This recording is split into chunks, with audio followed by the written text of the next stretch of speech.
ஒத்தக்கால் கோழி அடை வச்சதை பற்றின வீடியோ நான் லாஸ்ட் டைம் போட்டிருப்பேன். நல்லா தான் போயிட்டு இருந்துச்சு. திடீர்னு என்னாச்சுன்னு தெரில. நான் போய் ஒரு வாட்டி கோழியை செக் பண்ணும்போது கொஞ்சம் நாளைக்கு முன்னாடி அப்படியே கம்ப்ளீட்டாக தலையெல்லாம் தொங்கி போய் டீஹைட்ரேட் ஆகி கிட்டத்தட்ட ஒரு சாவுற நிலைமையில் வந்து அந்த கோழி இருந்துச்சு. அது பார்த்தோன்னே எனக்கு கொஞ்சம் ஷாக்கிங்காக இருந்துச்சு. சரி, ஓகே, இது உடனே ஃபிக்ஸ் பண்ணுன்னு சொல்லிட்டு நம்ம வீட்டில் குளுக்கோஸ் பவுடர் கொஞ்சம் இருந்துச்சு.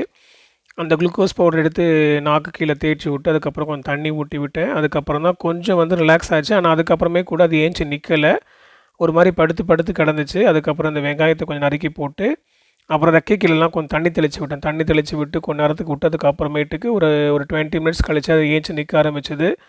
நிற்க ஆரம்பித்ததுக்கு அப்புறமேட்டு கொஞ்சம் கம்பு போட்டு விட்டேன். ஏன்னா கம்பு வந்து கொஞ்சம் குளிர்ச்சியாக இருக்கும்னு சொல்லிவிட்டு நான் அந்த கம்பு போட்டேன். அதுக்கப்புறம் தான் அது சாப்பிட ஆரம்பித்து கொஞ்சம் தெம்பாக நிற்க ஆரம்பிச்சது.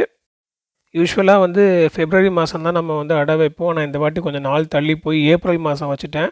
ஆல்ரெடி வெயில் பயங்கரமாக கொளுத்துது. அது நம்ம மொட்டை மாடியில் தான் கோழி வளர்த்துக்கிட்டு இருக்கோம். நான் ஸ்டோர் ரூமில் தான் வந்து கோழி அடை வச்சுருந்தேன். எப்போவுமே அங்கே தான் வைப்போம்.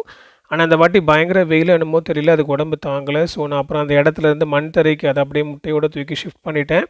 ஸோ முட்டை பொரிக்கிறதுக்கு இன்னும் கொஞ்சம் நாள் தான் இருக்குது. எத்தனை முட்டை பொரிக்க போகுதுன்னு தெரியல. சரி, பொறுத்திருந்து பார்ப்போம்.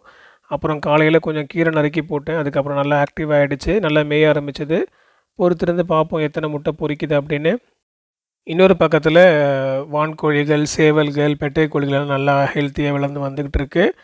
ஆக்சுவலாக மொத்தம் 3 கோழியுமே அடையில் இருந்துச்சு. ஒரு கோழி நம்ம அடைக்கு வச்சுட்டோம். மற்ற 2 கோழியுமே அடையில் தான் இருந்துச்சு. இப்போ அது அடை தெளிஞ்சு அதில் ஒரு கோழி வந்து முட்டையிடுறதுக்கு ஸ்டார்ட் பண்ணியிருக்கு. இன்னொரு கோழி இன்னும் சீக்கிரத்தில் முட்டையிடும்னு நினைக்கிறேன். இதுங்களை குறித்த அப்டேட்ஸை வருகிற நாட்களில் நான் வீடியோ போடுவேன். மறக்காமல் சேனலை சப்ஸ்கிரைப் பண்ணி பெல் ஐக்கன் ப்ரெஸ் பண்ணி வச்சுக்கோங்க. உங்களுடைய ஃபேமிலி அண்ட் ஃப்ரெண்ட்ஸ்க்கு ஷேர் பண்ணுங்கள். அடுத்த வீடியோவில் பார்க்கலாம். நன்றி.